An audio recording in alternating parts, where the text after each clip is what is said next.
الله الرحمن الرحيم. ازيكم عاملين ايه؟ يا رب دايما تكونوا باحسن صحة وباحسن حال. النهاردة ان شاء الله هنعمل مع بعض سمك فيليه او سمك باسة بطريقة سهلة موفرة للزيت جدا، من غير قلي ولا حاجة. صينية طريقة هتعجبكم جدا وسهلة، هتعمليها في ثواني. بسم الله الرحمن الرحيم. عندي هنا سمك الباسة قطعة اهو، او اي نوع سمك فيليه.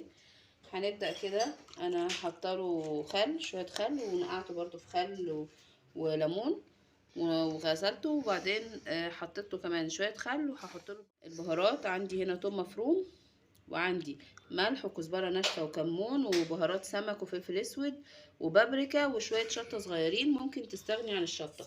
هقلب ده كله كده، هقلبه كده ببعضه،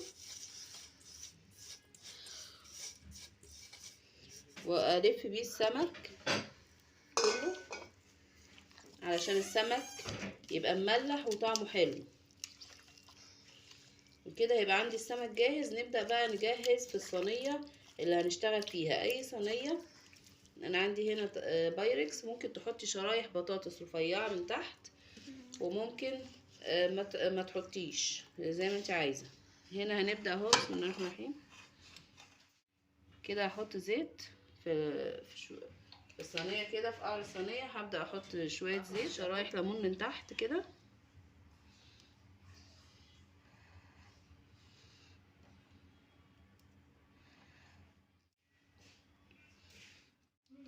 هبدأ احط شرايح بصل،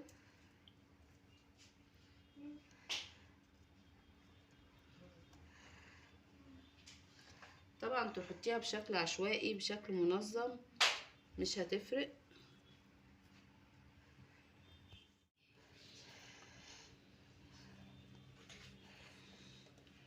برضه هحط شرايح طماطم كده، كام شريحة.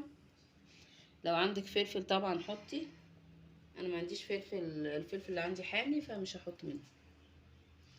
اهو نبدأ بقى نرص السمك.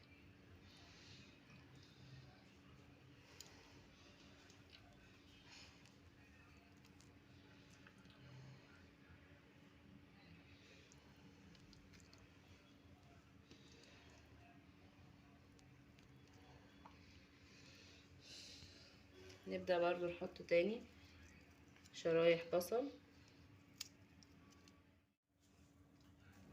وبعدين بقى هنبدأ نحط لها زيت كده برضه من فوق الوش برضه بالشكل ده كده اهو. كده اوفر من القلي، الزيت كده اوفر من القلي بكتير. وهبدأ بقى احطها في الفرن في النص على درجة حرارة 200 او 180، ولما تطلع بقى اوريكم شكلها ايه. دلوقتي بعد ما طلعت، شايفين شكلها حلو ازاي، وريحتها طالعه حلوه جدا جدا. طريقه سهله قوي وهتعجبكم جدا، وكمان موفره للزيت. لو عجبتكم ما تنسونيش باللايك والشير والاشتراك في القناه. شكرا، والسلام عليكم ورحمه الله وبركاته.